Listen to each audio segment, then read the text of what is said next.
Morning friends, আজ আমরা আবার চলে এসেছি লাইভ মার্কেটে। আজ 23 মে, এখন টাইম হচ্ছে 10:41। আমরা ডাইরেক্ট দেখছি নিফটি ব্যাংক এবং নিফটি চার্টটাকে আমরা দুটো চার্ট পাশাপাশি ফেলে আগে একটু অ্যানালিসিস করছি, তারপরে আমরা অন্যান্য টপিকে যাব। আচ্ছা, প্রথমেই বলে রাখি আজকের টপিকটা কিন্তু খুব ইন্টারেস্টিং। আমরা এখানে ইনভেস্টমেন্ট এবং ট্রেডিং দুটোকেই একটা স্পেসিফিকেশান দেওয়ার চেষ্টা করব। Investing, what is investing and what is trading.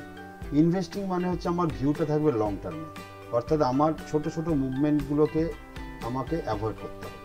R trading মানে হচ্ছে ছোট ছোট মুভমেন্টগুলোকে আমাকে ক্যাপচার করতে হবে, সেটা হচ্ছে trading. Trading is very very risky, তাই ট্রেডিংটাকে আস্তে আস্তে আমরা ফান্ডামেন্টাল ওয়ে অফ ইনভেস্টিং, অর্থাৎ আমরা ইনভেস্ট করার আগে যে যে জিনিসগুলোর দিকে নজর রাখতে হয় সেইগুলো নিয়ে একটুখানি আলোচনা করব। কোন কোন জিনিসে আমরা বেশি ফোকাস করব। প্রথম হচ্ছে ভলিউম এবং তার ট্রেন্ড। এই দুটোই কিন্তু ট্রেডিং এবং ইনভেস্টমেন্ট যেটাই বলো না কেন, এই দুটোই কিন্তু অ্যাকচুয়াল কাজ করে। আমাদের মধ্যে অনেকের ভুল ধারণা আছে যে হয়তো ট্রেডিং করাটা অতটা প্রয়োজন নেই, ইনভেস্টমেন্ট। আবার কেউ কেউ বলে না ইনভেস্টমেন্টের থেকে ট্রেডিং অনেক বেটার। আমি বলবো দুটোর ইম্পর্টেন্স আছে, দুটোর ইম্পর্টেন্স দুরকম জায়গাতে থাকে। আমরা যদি শুধু ইনভেস্টমেন্টের জন্য চিন্তা করি তাহলে আমাদের টেকনিক্যালটা অবশ্যই জানতে হবে। যদিও আমি ইনভেস্টমেন্টের দিকেই বেশি পক্ষপাতী, ট্রেডিং নয়। কিন্তু ট্রেডিংটা হচ্ছে ফান্ডামেন্টাল, আমার ওটা হচ্ছে বেস। এই বেস যদি আমার উইক হয়ে যায় আমি কিন্তু ইনভেস্টমেন্টও ঠিক জায়গায় বাই করতে পারবো না, ঠিক জায়গায় সেল করতে পারবো না। তা কোথায় আমি অ্যাকচুয়ালি বাই করব এবং কোথায় আমি সেল করব, এইটার ব্যাপারে একটা ক্লিয়ার কনসেপশন আমাদের কিন্তু থাকতে হবে। আচ্ছা, যাই হোক, আমি এখানে জিরোধার প্ল্যাটফর্ম খুলেছি। এখানে আমি দুটো চার্ট পাশাপাশি একটু দেখে নিই, একটা নিফটি আর একটা হচ্ছে ব্যাংক নিফটি। নিফটি ব্যাংক,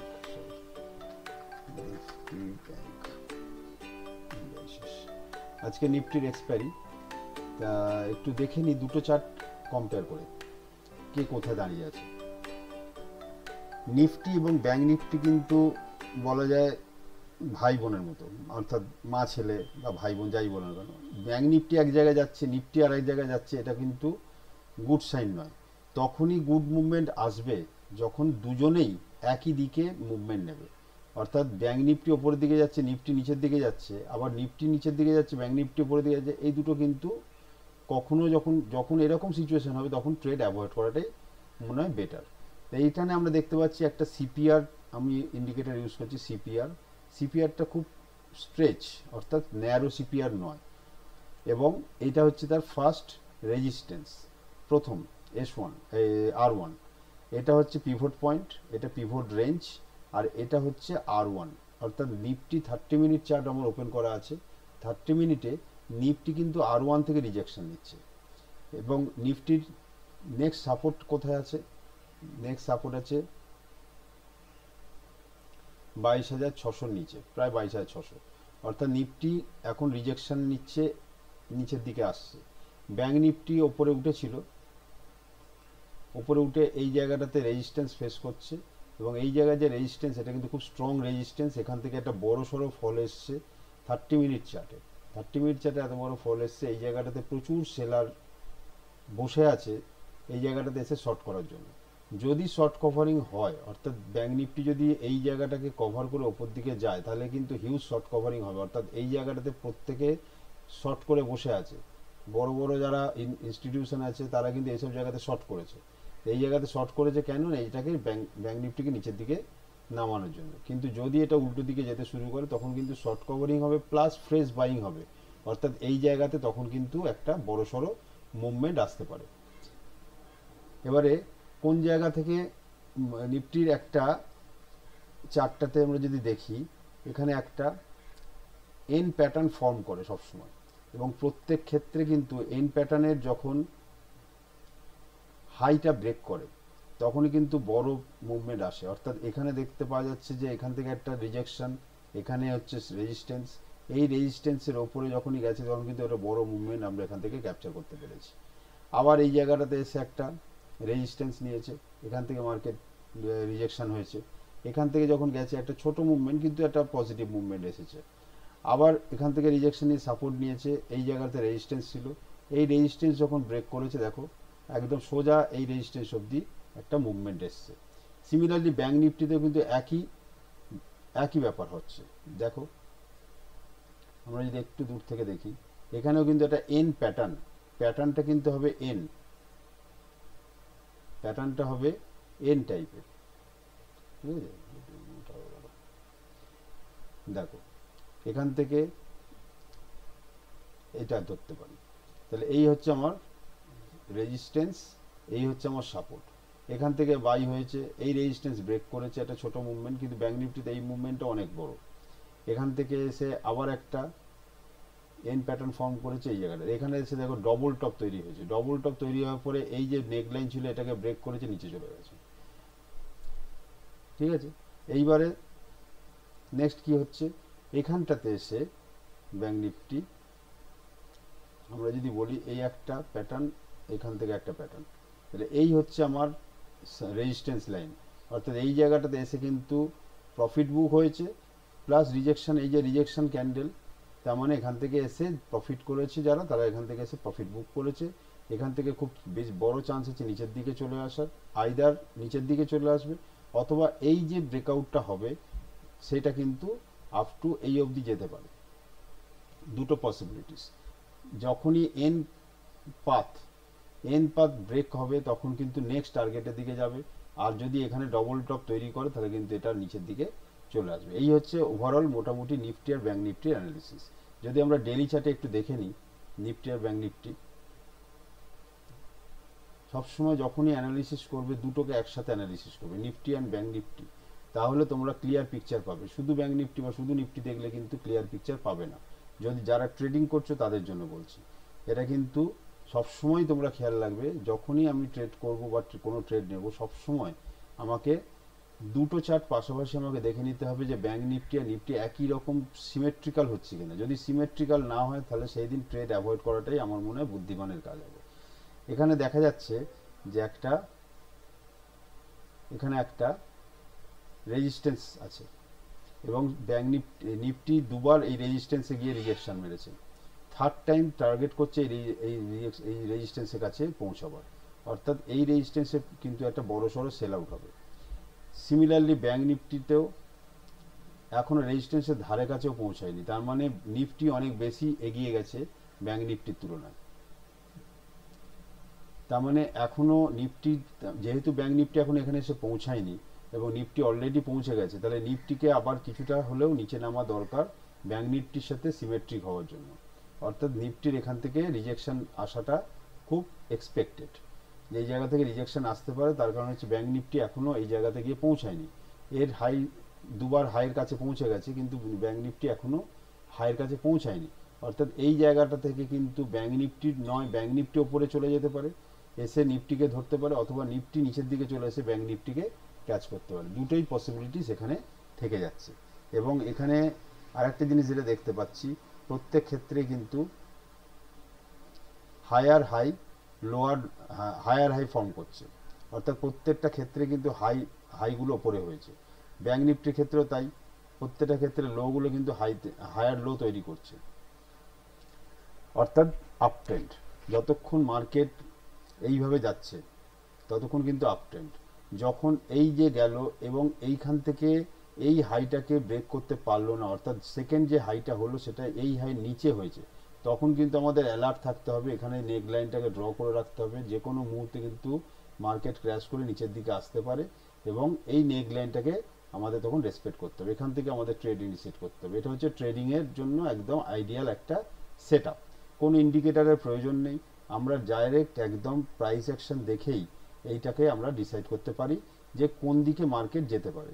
খুব বেশি হলে তোমরা 200 EM এর যে সাপোর্ট এইটাকে দেখতে পারবে। 200 EM এ সবসময় চার্টের মধ্যে প্লট করে রাখবে, যাতে বোঝা যাবে যে মার্কেট কতটা স্টেবল বা আনস্টেবল কন্ডিশনে আছে। 200 EM এর কাছাকাছি থাকা মানে হচ্ছে স্টেবল কন্ডিশন, আর যখনই 200 EM থেকে দূরে রয়েছে তখনই এটা কিন্তু আনস্টেবল কন্ডিশন, অর্থাৎ যে কোনো সময় কিন্তু এটা ফল হতে পারে। এক্ষেত্রেও তাই 200 EM এর রয়েছে এইখানে, আর মার্কেট রয়েছে এইখানে, তাও খুব একটা ডিস্টেন্সে নেই, যে কোনো সময় কিন্তু মার্কেট এখান থেকে রিজেকশন নিয়ে এর সাথে স্টেবল কন্ডিশনে আসার চেষ্টা করতে পারে। এটা হচ্ছে মোটামুটি আমাদের নিফটি আর ব্যাঙ্ক নিফটির একটা অ্যানালিসিস। আচ্ছা, কিছু স্টক যদি আমরা তোমাদের জন্য বেছে দিই আজকের জন্য, এক সেকেন্ড।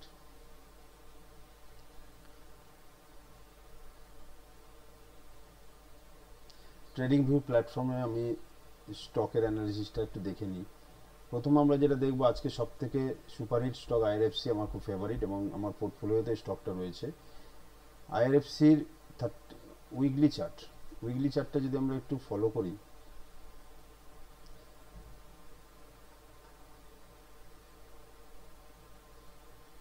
উইকলি চার্টে ক্লিয়ার দেখা যাচ্ছে যে একটা ফ্ল্যাগ প্যাটার্ন ব্রেকআউট হয়েছে।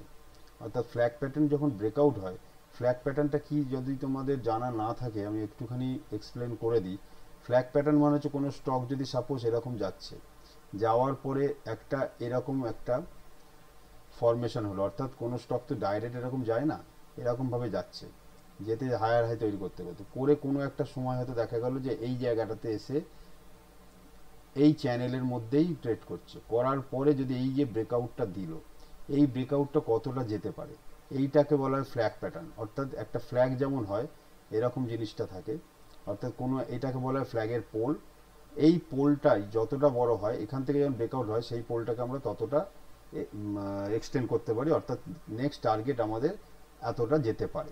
এটা হচ্ছে ফ্ল্যাগ প্যাটার্নের একটা রুল, থিওরিটিক্যাল রুল। এটা প্র্যাকটিক্যালি আমরা যদি দেখি, এখানে দেখো, এখানে মোটামুটি এখান থেকে শুরু হয়েছে, এটাকে যদি আমরা পোল ধরি, আইআরএফসির পোল, এবং এই জায়গাটাতে দেখো একটা ফ্ল্যাগ তৈরি করেছে। এটা কিন্তু উইকলি চার্টে দেখছি, আইআরএফসির উইকলি চার্ট। এখান থেকে সেটা ব্রেকআউট হয়েছে, হওয়ার পরে ফ্ল্যাগের ওপর আপার পার্টে চলে এসছে। আপার পার্টে আসার পর এটা যদি ব্রেকআউট হয়, অর্থাৎ আমরা যদি এই ফ্ল্যাগের এই ডিস্টেন্সটাকে এইখানে মেনটেন করি, তাহলে মোটামুটি এই জায়গাটাতে চলে আসছে, অর্থাৎ প্রায় 300 টাকা। এখন যাচ্ছে 188, প্রায় 300 টাকাতে আইআরএফসিকে আমরা খুব শীঘ্রই দেখতে পারি যদি এটা ব্রেকআউট হয়। আর যদি এখান থেকে রিজেকশন মেরে নিচের দিকে আসে সেটা আলাদা কথা, কিন্তু আমাদের যেটা মেন টার্গেট, যে যদি ফ্ল্যাগ প্যাটার্নের ব্রেকআউট হয় তো পজিটিভ দিকেই হয় সাধারণত, এবং এই পজিটিভ দিকে যে ব্রেকআউটটা হবে, এটার 161%, আমি এটা ফিবোনাচি ড্র করেছি, 161%, 296, এটা আমাদের নেক্সট টার্গেট হতে পারে। নেক্সট স্টক রিলায়েন্স, তোমাদের ফেভারিট, সবারই ফেভারিট রিলায়েন্স একটু দেখে নিই রিলায়েন্সে কি অবস্থা। রিলায়েন্সে আমি আগেই একটু ড্র করে রেখেছিলাম, একটা অ্যানালিসিস করছিলাম। অ্যানালিসিসে দেখতে পাচ্ছি যে এখানে কিন্তু একটা চ্যানেল মধ্যে রিলায়েন্স চলছিল, প্রায় এটা উইকলি চার্ট, প্রায় 1 বছর ধরে, 20 থেকে 4 বছর ধরে, 4 বছর ধরে এই চ্যানেলের মধ্যে কিন্তু রিলায়েন্সের গতিবিধি সব কিছু ছিল। 4 বছর বাদে রিলায়েন্স কিন্তু এই চ্যানেলের বাইরে বেরিয়েছে এবং এই চ্যানেলকে সাপোর্ট নিয়েছে। ভালো করে তোমরা দেখো যে এই চ্যানেলের মধ্যেই কিন্তু রিলায়েন্স চলছিল। একবার এখানে ব্রেকআউট হয়েছিল, আবার চ্যানেলের ভেতরে ঢুকে গেছে, আবার একবার ব্রেকআউট হয়েছিল, আবার চ্যানেলের ভেতরে ঢুকে গেছে, কিন্তু কখনোই চ্যানেলের বাইরে বেরোয়নি। এই প্রথমবার প্রায় 4 বছর বাদে, অর্থাৎ আমরা যদি এখান থেকে ধরি 2020 থেকে, মানে করোনার টাইম থেকে রিলায়েন্সের যে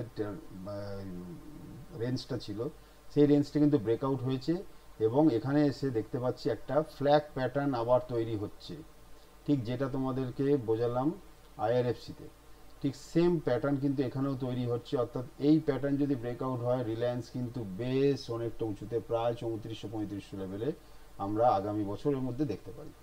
রিলায়েন্সের কিন্তু খুব ভালো পোটেন্সিয়াল আছে প্রায় 3400-3500 লেভেলে চলে যাওয়ার, অর্থাৎ একটা ভালো লেভেলের মধ্যে চলে যাওয়া। নেক্সট আমরা দেখব এশিয়ান পেন্টস। হ্যাঁ, এশিয়ান পেন্টসের উইকলি চার্ট যদি আমরা ফলো করি, এশিয়ান পেন্টস সব থেকে বড় আমাদের ইন্ডিয়াতে নাম্বার 1 পেন কোম্পানি। তাই এটাও কিন্তু উইকলি চার্টে বেশ কিছুদিন ধরে একটা প্যাটার্নের মধ্যেই, একটা রেঞ্জের মধ্যে ঘোরাঘুরি করছে, অর্থাৎ এখন এর ব্রেকআউট হয়নি। এবং দেখতে পাচ্ছি যে 200 EMA একদম সুন্দরভাবে 200 EMA কে এখানে সাপোর্ট নিয়েছে 200 EMA সাপোর্ট নেওয়ার পরে কিন্তু একটা রেঞ্জ, একটা ট্রেন্ড ব্রেকআউট হয়েছে এবং এটা নেক্সট টার্গেট কিন্তু এই অবধি আমাদের টার্গেট হয়ে যেতে পারে, অর্থাৎ এটা প্রায় 3500, 3500। এখন চলছে 2800, মানে প্রায় 700 পয়েন্টের মুভমেন্ট কিন্তু এখান থেকে এশিয়ান পেন্টসের মধ্যে আসতে পারে। তাই খুব তোমাদের এটা দারুণ পোটেন্সিয়াল একটা স্টক, তোমাদের পোর্টফোলিওতে অবশ্যই রাখতে পারো। এশিয়ান পেন্টস খুব ভালো স্টক এবং খুব ভালো জায়গাতে এখন ট্রেড করছে, যে কোনো মুহূর্তে ব্রেকআউট হবে। এবং আগের বার যখন এখান থেকে ব্রেকআউটটা হয়েছিল দেখো টানা কিন্তু একদম কয়েক মাসের মধ্যে সোজা চলে গেছে একদম 3500। ঠিক সিমিলারলি এইখান থেকেও যখন ব্রেকআউটটা হয়েছে দেখো একদম সোজা চলে গেছে 3500। এখান থেকেও যখন ব্রেকআউট হয়েছে এখান থেকে সোজা চলে গেছে, কোনো দিক ব্যাঁকেনি। মানে এই জায়গাটা কিন্তু খুব ভাইটাল জায়গা এশিয়ান পেন্টসের। এই জায়গা থেকে যদি তোমরা এখন থেকে পোর্টফোলিওতে তোমরা অ্যাড করো, আশা করছি 3 থেকে 4 মাসের মধ্যে তোমরা এটাকে 3500 লেভেলে অবশ্যই পেয়ে যাবে, অর্থাৎ প্রায় 10%-এর ওপর। 28, 35, 700, প্রায় 20 থেকে 30%-এর মুভমেন্ট আর তোমরা পেয়ে যাবে এখান থেকে। ঠিক আছে বন্ধুরা, আজ এই পর্যন্তই থাক। যদি তোমাদের আমার অ্যানালিসিস ভালো লাগে বা তোমাদের যদি মনে হয় যে আমার অ্যানালিসিস থেকে তোমরা কিছু শিখতে পারছো, তাহলে একটা লাইক কমেন্ট অবশ্যই করো, একটু সাবস্ক্রাইব করে দিও আমার চ্যানেলে। এবং ডেইলি আপডেট পাওয়ার জন্য অবশ্যই যে বেল আইকনটা থাকবে সেটাকে তোমরা প্রেস করে রাখবে, তাহলে অবশ্যই প্রত্যেক দিনের তোমরা আপডেট এখান থেকে পেতে থাকবে। So good bye, tata.